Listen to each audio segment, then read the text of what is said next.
Hey everybody, welcome to the next episode, the latest episode of Heroes Trek with me, your host, Samir. I'm happy to be here and thanks for letting me into your lives for a little moment of time. Maybe I can spread some joy with my reviews.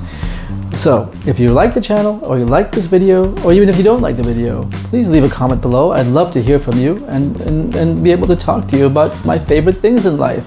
Everything. You, the world, comics, books, movies, anything. Leave a comment below, it'd be great. Love to hear from you guys. Also, click on that thumbs up button, because if you like the video or you don't like, but click that thumbs up. It really helps the channel. And also subscribe. If you can subscribe to the channel, that'd be awesome. For new channels getting off the ground, subscriptions and subscribers are really important. Plus it shows support from the fans. So I'll be a fan of yours if you click that subscribe button, but that would be awesome. Now, let's get on to the actual review. This time I'm doing a book that's a little bit different. It is a Green Lantern book, but it's out of continuity. And I like sometimes out of continuity books because sometimes you want to be in that kind of shared universe that's leading up to a billion events and so on. And you want to read something that's in continuity with the latest characters and so on. But it's also tiring to be reading something that's part of a bigger puzzle, a 300-piece puzzle, of which you're missing all these other pieces. Can you imagine putting a puzzle together and you're never going to get a couple of pieces? How irritating that can be.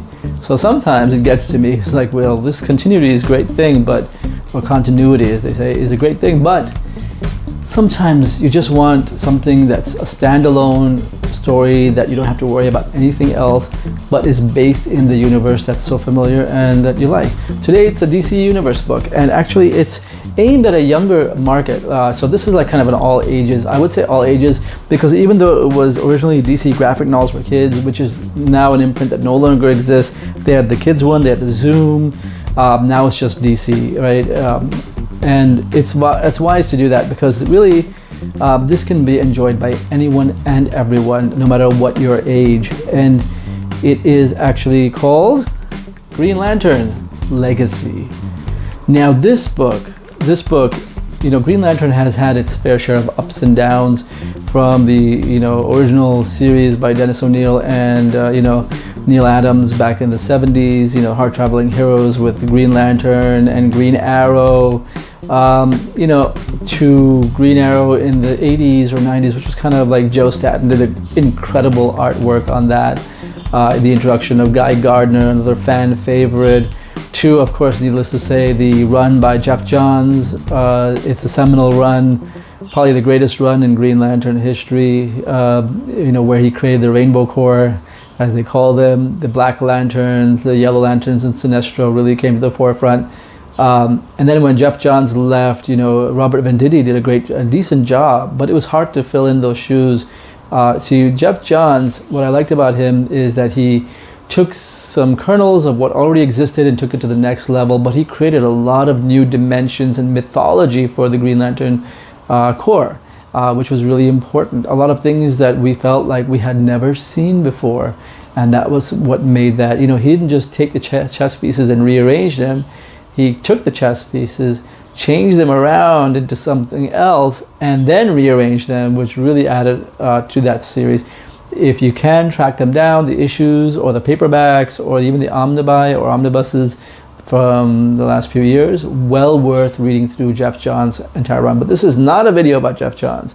So Green Lantern, I just want to say Green Lantern has had a solid history of being really good. Some characters go years with bad stories, and then but Green Lantern, and hey, how can you go wrong? Intergalactic policeman with a green ring and can make things come to reality or make things real.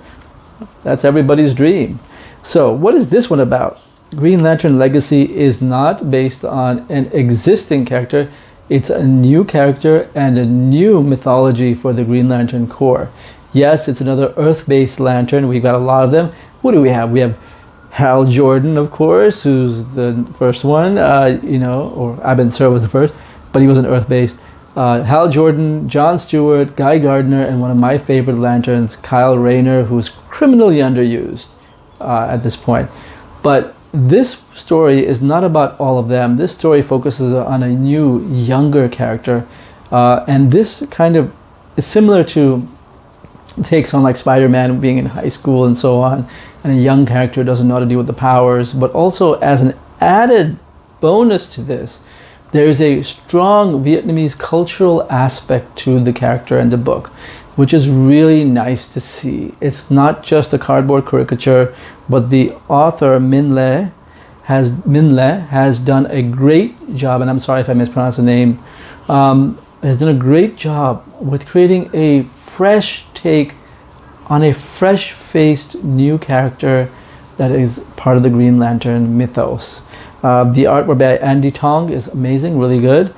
This is one of those small paperbacks. It seems like when they release these kinds of stories, and for this market, because they're trying to break into the same market as A Diary of a Wimpy Kid and all those other, books that are out there, they come in these kind of smaller digest size books, smaller than a regular standard trade paperback, but still, I'd like to see the artwork bigger, but it's still enjoyable.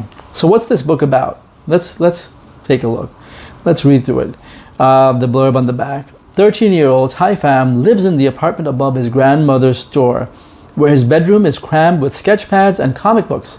But not even his most imaginative drawings can compare to the colorful world he's about to discover. When Tai inherits his grandmother's jade ring, he soon finds out that it is more than just a piece of jewelry. Suddenly, he's inducted into a group of space cops known as the Green Lanterns. He is about to learn that being a superhero takes more than just a ring.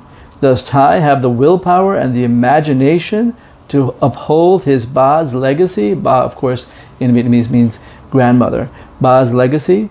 From Minh Le, award-winning author of Drawn Together and Let Me Finish, comes the tale of a new hero. And it is fresh. It is so nice to see this story. That's one and done, but I would hope to see more of Tai's adventures written by the same author. It combines sort of like that freshness of, I hate to say it, but Ultimate Spider-Man, or like how that was a fresh take set in current time of the older Spider-Man character now being a young kid. Now you've got Green Lantern instead of the typical Green Lantern in his 20s, 30s or more, and you've got a kid who has the awesome power of Green Lantern. Plus, you have dealings and all these topics that are touched upon here, from sadly racism to how it's a struggle for immigrants coming from anywhere in the world to create a life here in America. All of that is touched upon, and the struggles particularly that are unique to the Vietnamese immigrants who have come to America and settled down here. Even though it takes place in Central City, the fictional city, that's the traditional city of Hal Jordan's Green Lantern, it still resonates very well because Minh Le, the author, really imbues this with real world scenarios. And on top of that, there is what we call a retcon, right? I mean, Tai's grandmother, his Ba, in this story, it's revealed that she was a Green Lantern, going back to the 70s and so on, or even earlier, and she was a Green Lantern during all that time. Of course, that character has never appeared anywhere else except in this book for the first time, but the retcon works beautifully. There are callbacks to different characters. Tai has a cat called Jordan, which is great, and Hal Jordan does not appear in this book, and it's nice to see that the Green Lantern core, the mythology of that, can exist and stand on its own without just Hal Jordan being in every single story.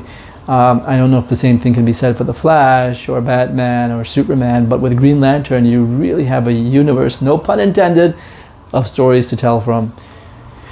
The scenes between Tai and his grandmother are heartwarming, and there are heartbreaking moments as well when, spoilers here, but he loses her. She passes away, of course, from natural causes. But when she passes away, the ring chooses Tai as the successor for the Green Lantern. Along the way, though, we learn more about Tai, his friends, how he deals with things, how the bravery that comes within, the inner doubts. Of course, all these are touched upon, and the filter of being an immigrant, or first, from an immigrant family, and the difficulties of that. All of that is wrapped up, and this character just comes alive and pops off the page, really does. artwork is so amazing. One of my favorite moments is, of course, he gets the Green Lantern outfit and the uniform, not costume, but uniform, and he says, wow, this is really tight. And so they do a redesign, and of course on the cover you've got the redesign of the costume, but at one point his friends are helping him redesign this costume, and as they're helping him redesign that, there are different versions of that costume that come up, and they help him with, and one of those versions is, if you can see right here, the Alan Scott Green Lantern from Justice Society in World War II. So that's a little nod to Alan Scott, but it's nice to see that the history of the Green Lantern Corps is not ignored with this book. And even though it, I'm not sure if it's a parallel universe or anything like that, I think it is the DC universe. I would love to see Tai Pham come into and cross over into the regular Green Lantern monthly book. That would be an amazing thing to see. Needless to say, I don't want to go too much into the story and spoil this. The character is on a really nice hero's journey. It's fresh-faced. He adds more fun to the Green Lantern universe. It's well worth checking this out, of course. Don't be fooled by the DC graphic novels for kids moniker, or don't be scared off by that. I know some people are like, this is not for me, but this is for any comic book fan. I mean, if you love a fun adventure story, you can't go wrong with this, right? In brightest day and blackest night, no evil shall escape our sight. That's right, yours and mine.